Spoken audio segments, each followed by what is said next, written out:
Hey everybody, and welcome back to another episode of FSEconomy with me, Herd 37.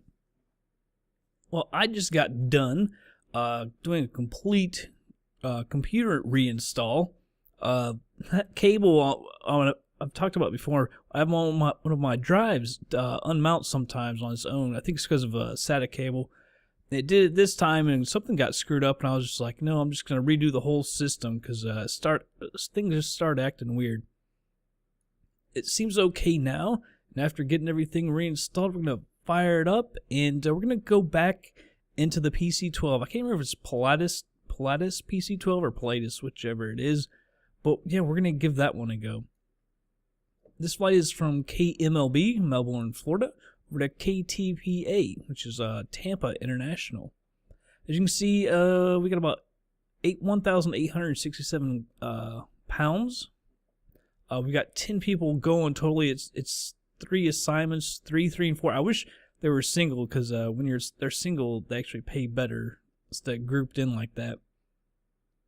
But that is a full plane, $5,870. It does cost $501 an hour though, so it's kind of expensive, but not too bad really. It's got 43% fuel, which is plenty. If you remember, we used to fly this plane a fair amount in FS passengers, but now I've got the procedures for it, so we could do a little better job. As you can see, about 270 knots, uses 45 an hour, so that's got almost 4 hours worth of fuel, a little shy of it. Let's go over here to FS Commander here in Melbourne. The wind is coming out of the southeast, so we're going to take off on runway 9. There's left and right. It doesn't really matter which one, whichever we're going to be closest to.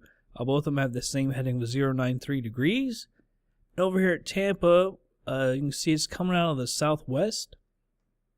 So we're actually going to land on runway 9. They'll probably really be using the main runways, but we're going to land on runway, not 9, it's actually 276 degrees. Airport elevation is right around sea level. I think it was something like 23 feet, so nothing to be too cautious of. I might be able to set up so we actually come in a junty and come a little bit straighter in. Alright, so everything looks set up. So like I say, I've got the procedures as well, so we'll go through those. Didn't have those last time in FS Passengers with it, but got them now. And let's go ahead and move on over to the plane. Alright everybody, here we are at the plane. Good old PC-12. I really do enjoy the plane. It's fairly good size, holding 10 people, so it should pay rather well. By the way, we're not using World of AI, that's why you actually see some small planes around here. Man, the weather is jumping around. I couldn't get World of AI installed. It acts weird sometimes when you try to install it. Sometimes it just works right away, sometimes you gotta try it a few times. I don't really quite understand what its problem is. It used to work perfectly, but now it just kind of screws up every once in a while. Let's go ahead and start the flight. It says we're off by 257. That's actually not too bad. We'll go ahead and full screen it. Alright, so we're on the clock here. Let me get rid of these armrests because I know we're going to need to move around a little bit. I'm going to get rid of the yokes as well. Alright, I can do most everything. There's probably a few things that I either couldn't find or couldn't do. Alright, so the main entry door, actually, let me just jump down the cockpit because that's all going to be good. Flight control lock is removed. The parking brake handle is set. As you can see. Alright, so external power switch is off. Battery 1 is off. Battery 2 is off. Generator 1 is off. Generator 2 is off. Avionics bus 1 and 2 are both off. Non-essential bus goes to auto. Actually, there it goes. There is an auto. Standby bus switch comes on. Let me make sure that is on, by the way. It looks like it's good. Alright, so test lamp switch, let's go ahead and push this. You'll see the LEDs light up. That looks good. External light switches, they're all off, as you can see over here. Fuel pump switch is in auto. I don't know how you can get them in auto because the battery's off, so I'm not sure how you can get them into auto. Ignition switch also auto. Like I say, how do you get in auto if it's off? The batteries and everything are off. I thought that this light came on. I thought we actually got some power light because I did a dry run through, but apparently not. I know that'll come on later. Heating switches, as you can see over here, everything is off, both heating and cooling. Now it says passenger wing switches, if installed, off. I don't know exactly what that is. I don't know. See, pass wing, but it says switches are off. I guess that's no smoking and seatbelt. I guess. Let's see, circuit breakers down here. We'll say that they're all pushed in. I never mess with them, so they've got to be all pushed in. Let's see, actually. EFS CMP ST switch is in norm. You can see it right over here. This, it is in norm. AHRS says 1 and 2, if installed, are in slave. You can see they are in slave. Right there, 1 and 2. Landing gear handle is down. ECS switch should be off. It is off. Cabin pressure switch, auto and guarded. I believe is right here. It says off. How do you get into auto? It says off, but I believe that means it should be auto because it has dump and auto. So that should be good right there. ECS switch. Did I already look at that? Off. Yeah, cabin pressure switch guarded. Now let's set the cabin pressure switch. So it's the cruising altitude plus 500. Our cruising altitude is about 8,500. So I'll set this to 9,000. A little high there. 9,022. That's pretty good right there. Now it says set rate knob to mid position. You actually cannot move this. It will move this time. Well, it moves, but it doesn't. You see, it doesn't seem to affect that at all. All right, so I'll leave that alone. Trim interrupt switch and flap interrupt switch is guarded. You see there right here. It says norm and guarded. They are both in norm, and that closes by itself. I kind of hate that. Manual override lever. This is kind of hard to see. It's over here to the left here. You see the manual override in the red is off. Power control lever is idle. Condition lever is an idle cutoff or feather. Flap lever is at 0. Cock instrument and cabin light switches are all off. Fuel firewall shutoff lever. Actually, by the way, here's the lighting and stuff. It's all off. Fuel firewall shutoff lever. I cannot find that. So if anybody has any idea where it is, holler at me. I have no idea where that is. Hydraulic hand pump handle stowed. I believe that's back here. See hydraulic pump handle. It says it's to the rear. I don't know if you can actually see it or not. There it is. Actually, maybe is that where the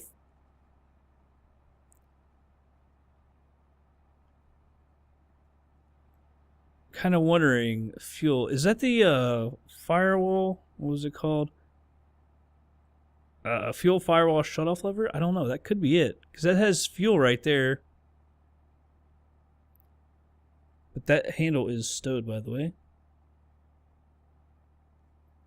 Emergency shutoff.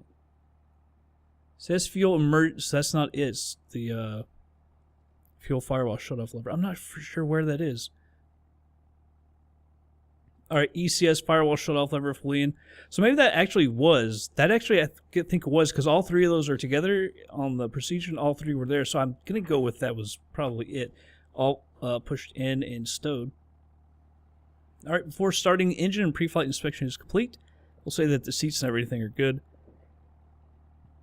All right, so seatbelts, all that good. Battery 1 coming on. Battery 2, if installed, it is. So we'll go ahead and turn that on.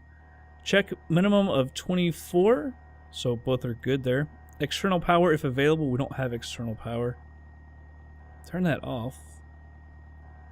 I don't know if I can get those off.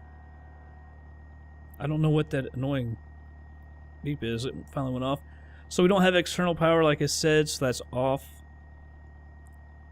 Landing gear. We got our 3 green. Let's click that off. Got 3 green here. Fuel contents. We should be about 43%. So that looks good right there. Fuel pump. LH switch on and auto. So that was on and auto. Alright, so you can hear for the audible operation. That's what that was. Alright, so both those are good. Now I'll move those back to auto. That needs to be an auto as well. Oxygen lever. Now, oh, by the way, I said like that would be on, and it is. I was talking about that earlier. Alright, so the oxygen lever is right here. I believe it's actually on. No, it's off. So you turn that on, and then you check for the pressure, oxygen pressure, PSI. But I could not find it. It's 1,850 PSI. I could not find the gauge for it, though. So I'm going to go ahead and turn that back off. And it says, actually, when you turn this off, that a light should come on the CAWS, and I don't see it, so. Oxygen mask available. We'll say that that's all good. My window is closed. External lights as required. We're about to switch around, so I'm going to go ahead and turn the beacon on. Alright, engine starting with or without external power. Fuel quantity, we just checked. It should be about 43%. That looks good.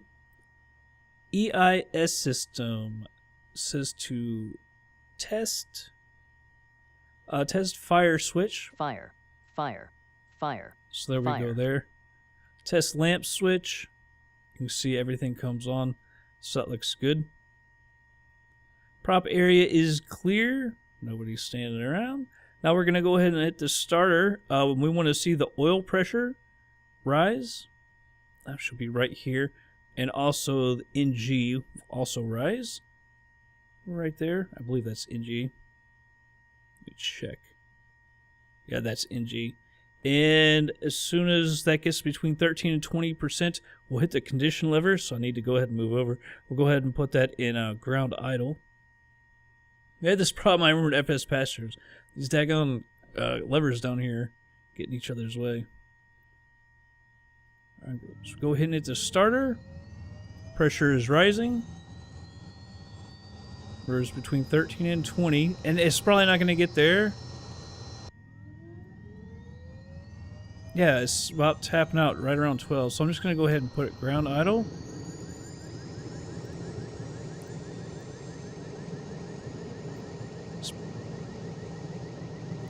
Just watching the temperatures, by the way.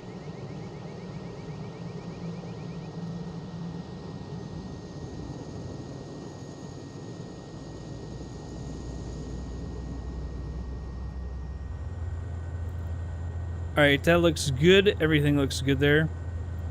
NG is staying below 50%, so we can go ahead and put the condition lever to fly idle. Look at ITT. It's that middle one there, 605, 606. So that looks good. Alright, so starting sequence is good. Looking at all the instruments, everything looks good. Fuel totalizer. I'm going to go ahead and hit the reset on that. Menu doesn't work. There's the test. Alright, generator, one switch. By the way, you'll see that these warnings are on here. Generator 1 and 2 are off. So I'm going to go ahead and hit Gen 1. That warning light came off. And Gen 2. And that warning light is off as well. External power switch we don't have to worry about because we didn't have it on. Inverter, battery, or generator. Check function and change the selection. I'm going to go ahead and put that on Gen 1. And now the avionics 1 and 2, you can come on. And standby bus goes to off. Overhead panel lighting check says instrument lighting advisory switch. I do not know exactly where that is. And then it says test fire switch. That's not what I wanted. That is not what I wanted to hit. Fire. Alright, everything looks good there. Let's see, radios and avionics as required. I just kind of leave that stuff alone, by the way, for the radios and everything. ECS switch now goes to auto. ECS, make sure it's an auto. It's now an auto. Temperature setting and cooling and heating, I really honestly don't really worry about that. Inertial separator, by the way, I'll go ahead and turn the fans on. Alright, because we are in Florida. It's got to be hot down there. Inertial separator is open if operating on unprepared surface. We aren't, so I'll go ahead and leave that as it is. Alright, HRS 1 and 2 have installed. Check no flags. It looks like everything looks good to me. Alright, now it says test the pusher switch. As you can hear, I already did. It's got some other things with it, but I looked at that earlier and didn't quite understand how to check the pusher totally. By the way, the sound all of a sudden just dipped. Crazy. How did that happen? That's very odd. Alright, so no red warning lights on the CAWS. That looks good. Let's go ahead and check the de-icing probe switch for 1 and 2. That's not what I wanted. Probe's right there. Everything looks good. That one light went off now. De-icing left hand windshield. I can turn these on and check them. And with them on. Alright, so that should be good there. If icing condition is expected or not, so we'll skip that. The window is closed. External light switches as required. I'm going to go ahead and turn on my nav light. Parking brake handle, or I'll release that as soon as we're going to taxi. Alright, so the passenger wing, I don't know what says passenger wing though, and here comes the sound again. I know that's kind of weird. No smoking, his seatbelt's on. I'm going to go ahead and set my heading here. And this is 093.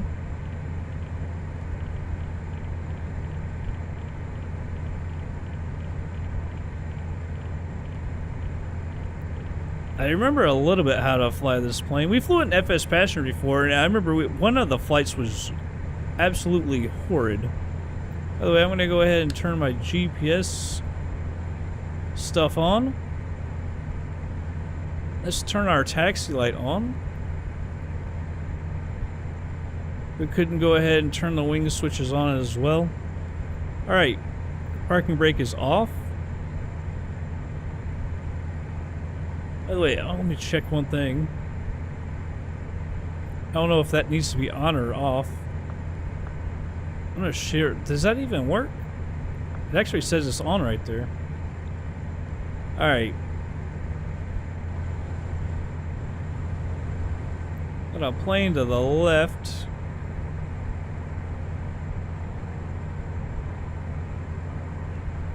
Alright, we be taxiing. And here goes the sound again. I'm not sure what's doing that. That's kind of odd.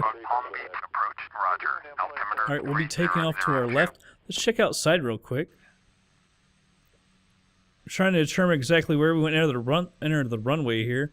If we enter right here, I'm not sure that we'll have enough room, so I'm actually going to taxi on down here to the right. I believe this is the shorter of the runways. I could be wrong. Either way, we'll go ahead and taxi on down to the right, so we can get ourselves a little more room.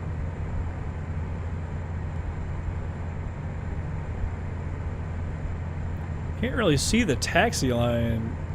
I'm not sure if I need to move my seat up a little bit or what. This is my old view that we used to use. I keep them all, and it's kind of nice because when you do a reinstall, you know, you can just put those things in there and tell EZDok to remember to use that, and it does. A lot of times it'll say something about a limiter, but I don't use the head shakes and everything, so I don't worry about too much about all that. Let's get some things set up real quick. Back the GPS. I'm gonna go ahead and put you over here.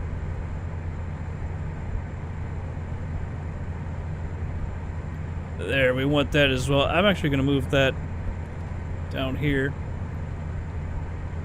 Off the throttle. I'm gonna slow her down a little bit. We need to get these things.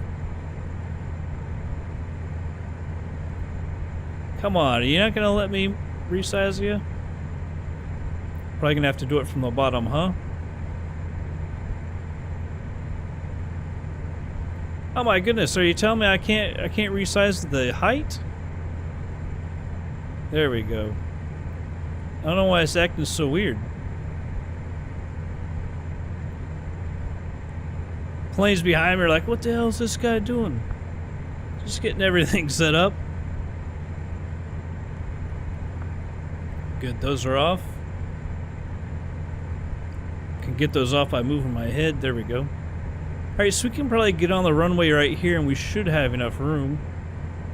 What is this? 9 left?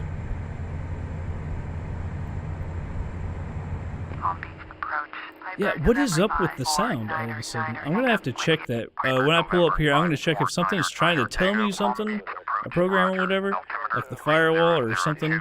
Because like I say, this is a complete reinstall, so I'll just check it here in a second.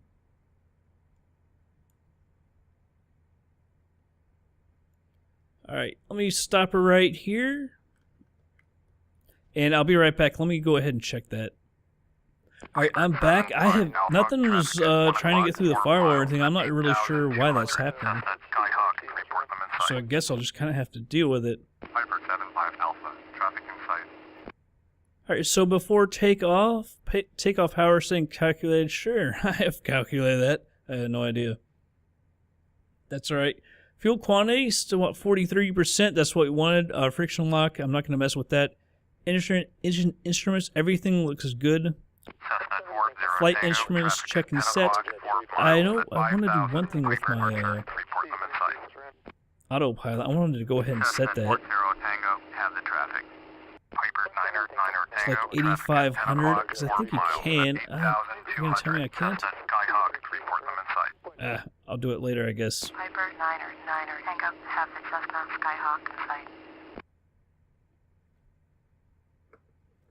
Alright.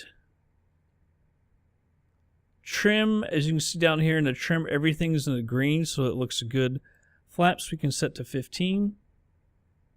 So you can't even hardly hear them. Flight controls, make sure everything is free and correct. I don't know what's up with the sound. Everything looks good there. Rudder pedals, everything looks good. The CAWS panel, check that there's no red warning lights. There aren't. De-ice probe switch, they are on. Windshield heat as required. I've got it on light for both. I'm good with that. DC battery amps, below 15, so we're good there. Transponder. On altitude, I'll go ahead and hit this. Should be good there. We're set at 1200, which is VFR, which is good. Condition lever, flight idle, right there. Now it's alright. I guess we don't really have to do this because it says if icing condition expected, set the de-icing switches as follows. So I'm not going to mess with that. Yeah, I have no idea. I've never heard this with the thing going on. I'm going to go ahead and turn prop heat on. Just in case. Inert SEP, we don't expect anything, so I'll leave that off for right now. ECS switch goes to off.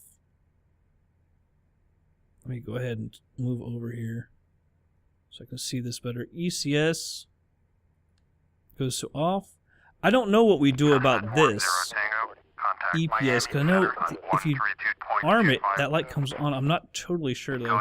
But it doesn't say anything about it, so I'm going to leave it like that. Alright, let's go ahead. Oh man, see these? Even though I did it with the GPS when it was popped out, those little lights, they just annoy the hell out of me. Alright, so let's check for traffic. Like I said, no world of AI. Let's go up here and turn our lights on. Landing lights, strobe, both on. Parking brake coming off. Piper, Niner, Tango, Hazard Mall, M7. Let's get on out of here.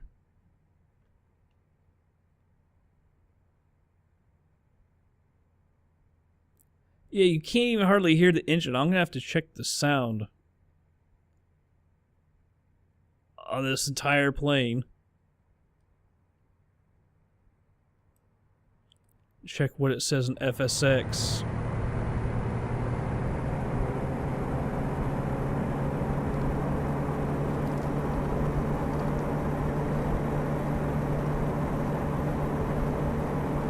Trying to keep her centered here.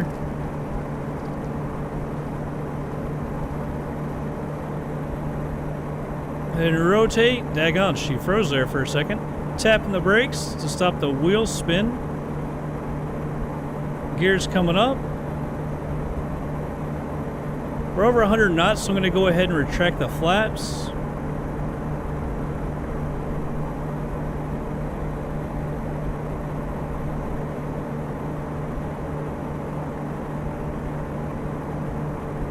And out towards the ocean.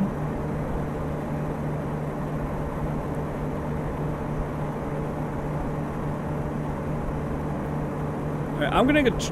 I want to see if the blowers are the problem, actually. So if I turn that off, because I know now we can hear the engine better.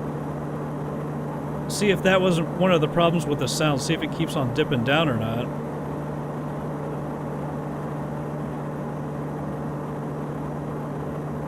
I'm gonna hit the yaw damper.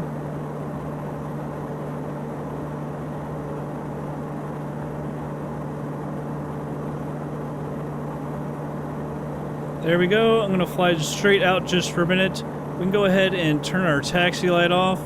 Get some things set up here. Okay, drifting out to the left, that's okay, because we actually want to go to the left.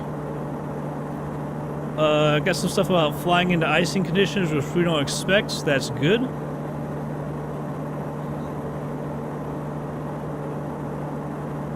Alright, ice protection is required. We're good there. Autopilot is required. Power control lever set. I'm actually going to pull down on the power just a little bit. ECS switch now goes back to auto. So that's back to auto. Now it says monitor torque, ITT, and NG. And the temperature setting, that looks good. Alright, and the next is just checklist is for when we're cruising. I'm gonna bring those back up. Go ahead and turn our flight director on. By the way, CDI, I'm gonna put that to GPS.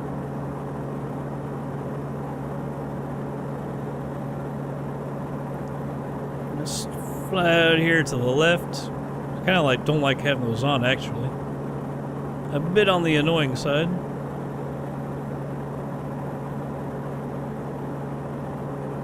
You can see where I did get Junty in there before Tampa, so we will fly to it.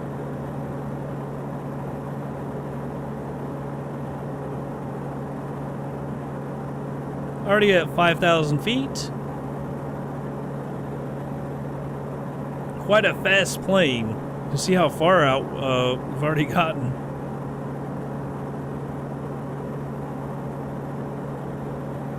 Let's go ahead and turn on the autopilot. I'm going to switch it over to nav. Come back around to the left. Armor for an... see, that thing has disappeared on me. I've had this problem before because it's the same autopilot that's in the Caravan. What's there? Caravan 2. I can't remember the exact name of it.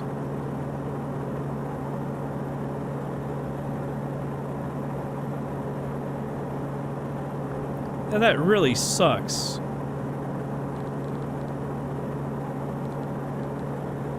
Now see, it wants to actually descend now. I don't know how to get that to work. So you set for the indicated airspeed. And now hit altitude hold when I get up to 8,500.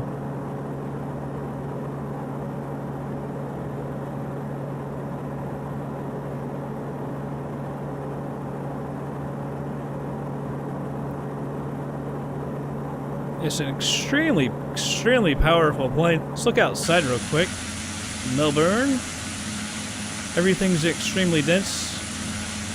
It should perform quite well since it's a fresh reinstall. First flight. Just reinstall. Melbourne, Florida. I don't think I've ever been there. My family actually lived at Indian Rocks Beach when my mom was pregnant with me. I've been down to a few areas in Florida before. You can see it's quite dense though, quite a big area.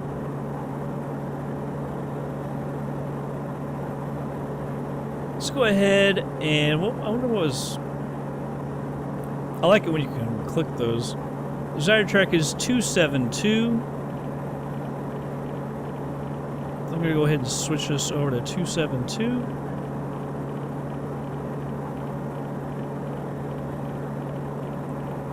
$1,100 feet to go.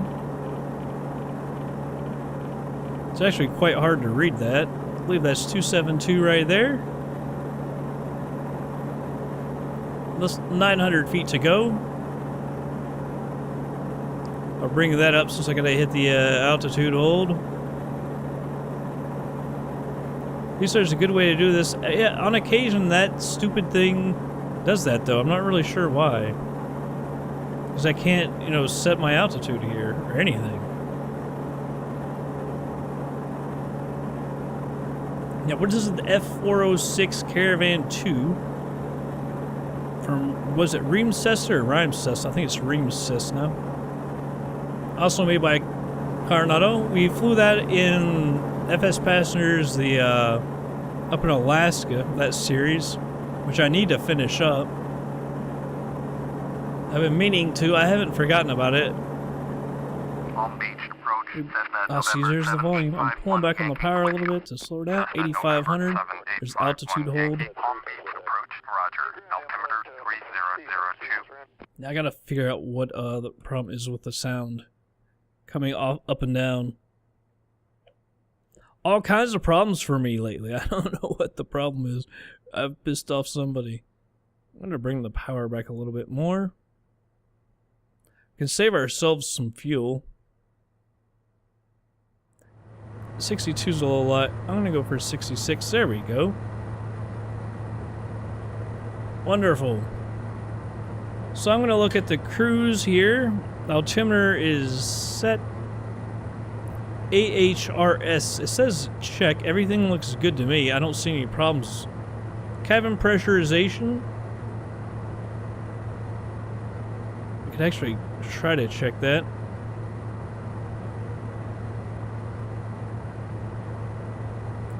That says it still climb.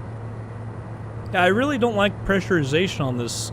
On any plane, it never seems to work exactly how I think it should. Power lever is set. Internet instruments, you just simply monitor an ice protection system as required. Yeah, and nothing more until descent. Let's look exactly what that gauge says.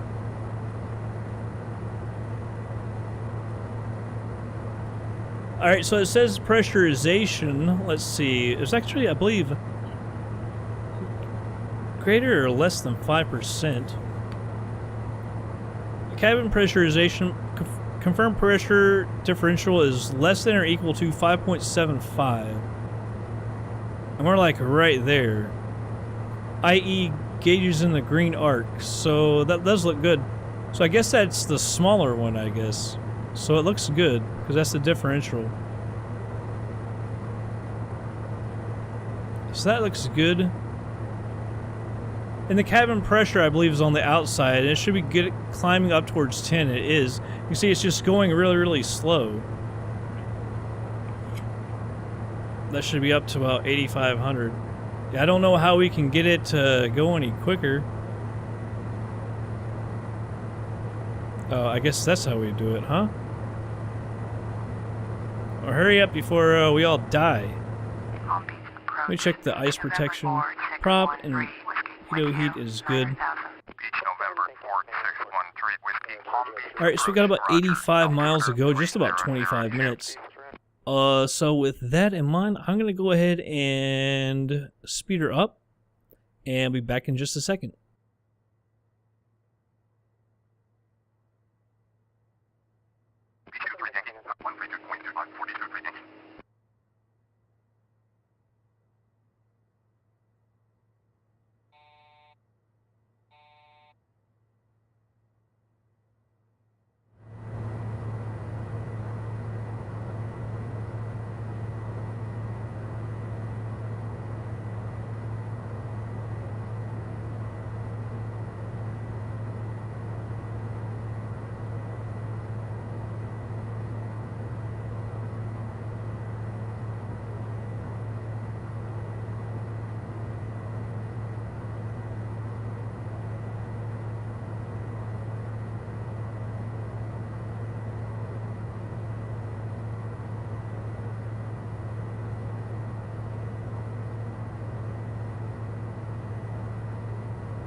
Alright everybody, slowing it down to normal speed here. I'm trying to fight this thing.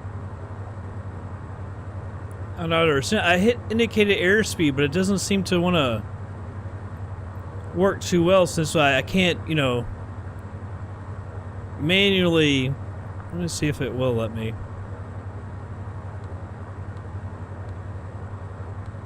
I'm going to watch my vertical speed here. So I clicked it to the left and it's coming back down, so hopefully, if I turn that off,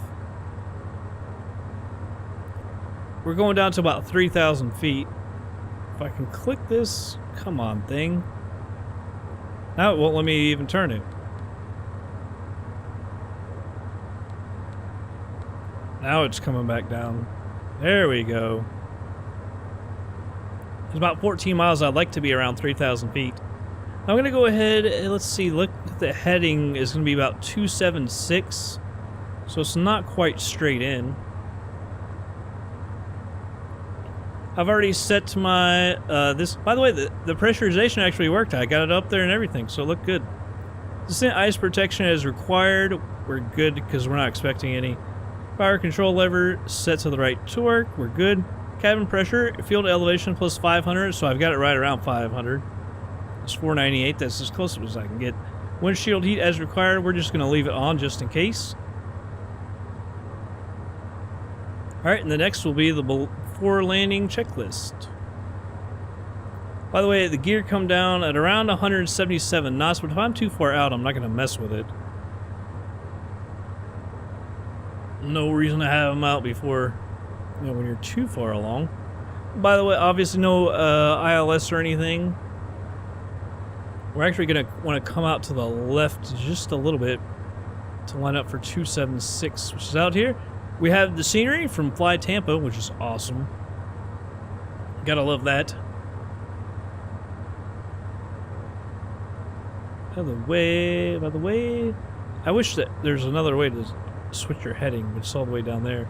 It'd be nice if it was up here, along with the other stuff. Well, I guess I could do it right here. Altitude hold, 2400. I didn't want to get actually that far down. Increasing the power, I got further down than I wanted to. That's the problem. Because I can't arm it for any altitude. Yeah, actually, could I actually have this thing climb? Increase the power a little more. Like I said, I wanted actually 3,000. I would be good around 2,500 actually. So just a little bit.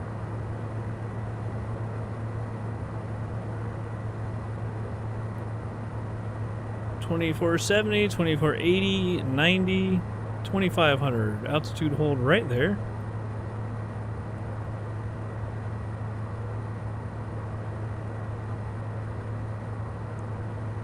Alright, so everything looks good. As you can see, it's about right there, so I'm guessing that's going to be it right over there. Before you get into that big channel or whatever you would call that.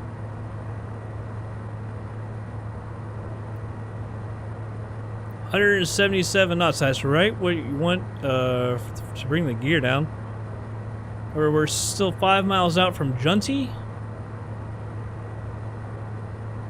One thing about, like, I was checking out the scenery, man, on the whole flight it's actually been some pretty good scenery. Not quite this dense, obviously, but that's one good thing about Florida, since it's so small, there's always good stuff there. There's the airport. Altitude hold coming off. Bringing the power down.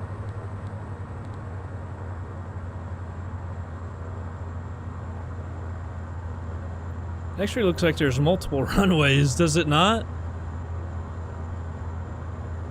Alright, let's check the before landing checklist. Ice protection is required. Altimeter set. Fuel quantity looks good. Landing gear down below 177. Gears coming down. I'm gonna go ahead and turn off the autopilot. I don't like how it's coming down.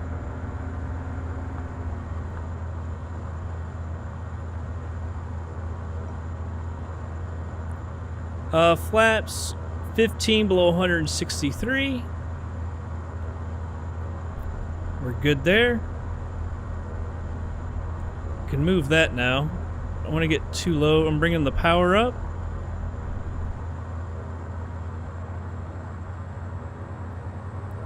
That's going to be right there.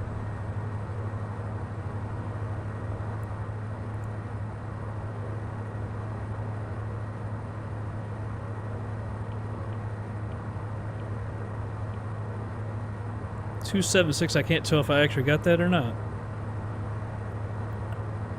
Alright, see if I can get this.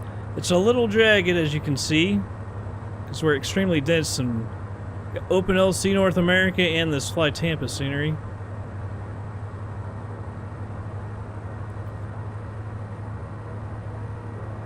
Let's see if we can nail this. Flaps. I'm going to bring the power back. I think we're slightly high.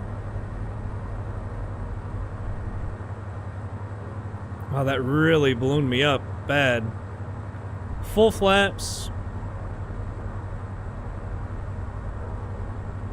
I did not let it, man,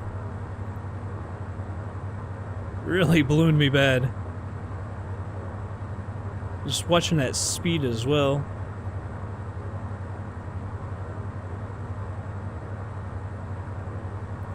Starting to get down a little bit. I didn't want to go full flaps just yet, but I need to get that ballooning out of the way after I set it to the second notch.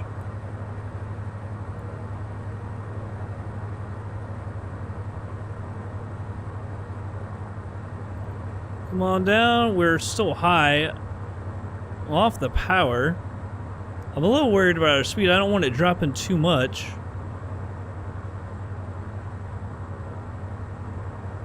$500.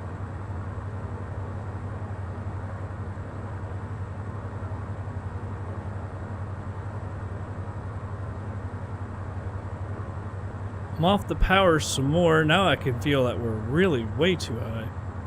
Let that nose drop a little bit.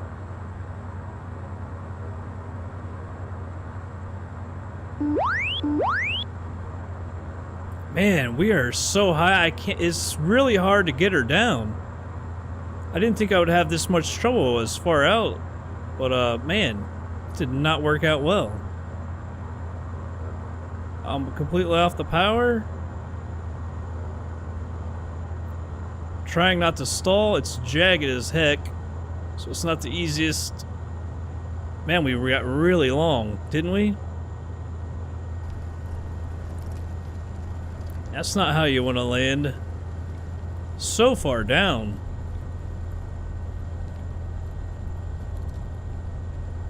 Oh yeah, it proved harder to get down than I thought it would be. Because as I was saying, I didn't really fear anything. Actually, I wanted to have my taxi light on. I got everything else. It's kind of weird how you remember things right at the last second or right after. I'm going to go left.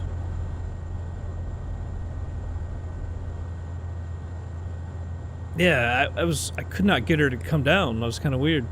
Although I didn't think we were quite that high until the end, and it proved to be really way too high. And harder to get down than I thought, like I said. Yeah, see, there's somebody going off the main runway. I kind of figured they would be using that. They seem to do that on a lot of these airports. In FSX.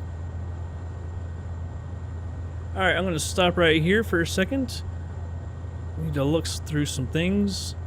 Landing lights and strobes, you can come off. I don't want this thing to start moving on me.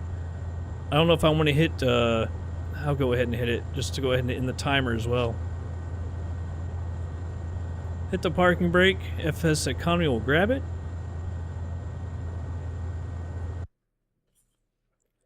And she might black screen on me. I had a fear that could happen. Alright, so she went ahead and black screened on me. I kind of figured that might happen. Alright, so we'll just jump over to FSEconomy and get ourselves paid. Alright, everybody, so here we are. FSX, as much strain it was on, being extremely dense and all that scenery. It kind of sucks. I want to fly out of Tampa because that's some really awesome scenery. We really didn't get a chance to look at it. So maybe we'll fly out of there next. Maybe in this plane, since we know it's here. Alright, so income, $5,870. We rented the plane for 52 minutes at $501 an hour. Cost us $435.73. You spent $146.89 on fuel, $587 for the ground crew fee. Those come to $733.89. Nothing on the distance bonus, so earnings for the flight actually pretty good, $4,700.38. You can see how it's split up, but it all goes to the group with me. Yeah, Tucker, by the way, thank you for flying. He's flying a ton. Some of them, again, have cost us a little bit of money, but some others have made money. But he's flying a ton, so I do appreciate it. Should we go ahead? I guess we can go ahead. And I'll move some of this around so we can check the money. $4,387. I won't worry about the change. $3,100. That always happens to me on this one. $3,141.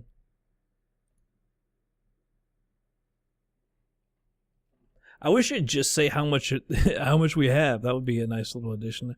$91,827 plus $56,114 plus $20,000. So up to $167,941. By the way, someone has flown our Caravan a ton. Not anybody in our group. Someone actually just found it. So I actually had the price for it set real low, so I upped it a little bit. But it's still lower than the other ones around here. I'll show you this. It's over at KPVD, which is, I guess, over in Providence. My family used to live over in Providence. Because I was looking at the Caravan. It was set at like 200 or something, so I set it real low. You can see there's three caravans here, 525, 500, and so I set it down to 425. So if someone's looking, they'd be more apt to rent ours. Because I had it set a little low. I'll show you. Because I had it over there at KFMH. Look, it's been at least several times. a bunch of flights. Yeah, see, I flew it there. There's been 1, 2, 3, 4, 5. 5 flights. That's awesome that someone's renting our plane. Like I said, I had the fee a little low, but I've raised it now. Hopefully they'll still rent it, because I like that. Make a little bit of money, because it's 25 grand a month we're paying for that. I'm trying to transfer it to the group. Still, I don't know how to do it. That's not what I want. I clicked everything except the one I wanted, because there's no transfer option. So I gotta figure out how to do that. I might have to contact the person, see if I can, that owns the plane, and have them do it. But because that's a great addition to the group, and someone had said in the forum that they wanted to fly it, but well, we didn't have it anymore. That's because I hadn't leased it back yet.